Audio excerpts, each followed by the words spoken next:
আমরা আমাদের নীতিতে চলব, রাজনীতিবিদরা দালালি করবে জনগণের। সরকারকে বলবো এই করিডোর নিয়ে কোনো ধরনের সিদ্ধান্ত আপনারা নিতে পারবেন না। রাজনৈতিক দলগুলোর সাথে আলোচনা না করে, দেশের জনগণের সাথে আলোচনা না করে কিসের করিডোর? যুদ্ধ চান? আমরা চীনের সাথে, ভারতের সাথে, আমেরিকার সাথে, পাকিস্তানের সাথে, কোন রাষ্ট্রের সাথে আমরা যুদ্ধ চাই না। গণ অভ্যুত্থান হয়েছে, এই অভ্যুত্থানের চেতনা নতুন বাংলাদেশ। আর সেই নতুন বাংলাদেশ যদি গঠন করতে হয় তাহলে প্রয়োজন স্থিতিশীলতা।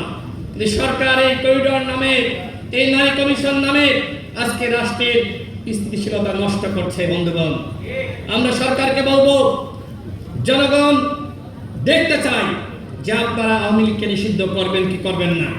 আওয়ামী লীগ গণহত্যা চালিয়েছে, আওয়ামী লীগ অসংখ্য মানুষকে নির্যাতন করেছে, গুম করেছে, খুন করেছে, অসংখ্য মা বোনকে লাঞ্ছিত করেছে, অসংখ্য মাকে বিধবা বানিয়েছে, অসংখ্য বোনকে স্বামী হারা করেছে। এই আওয়ামী লীগ কি বাংলার মাটিতে রাজনীতি করতে পারে? কোনোভাবেই পারে না। সুতরাং প্রধান উপদেষ্টা যেটি বলেছেন, আগামী নির্বাচনে আওয়ামী লীগ অংশ নিবে কি নিবে না সেটি আওয়ামী লীগের দলীয় সিদ্ধান্ত। প্রধান উপদেষ্টার এই বক্তব্য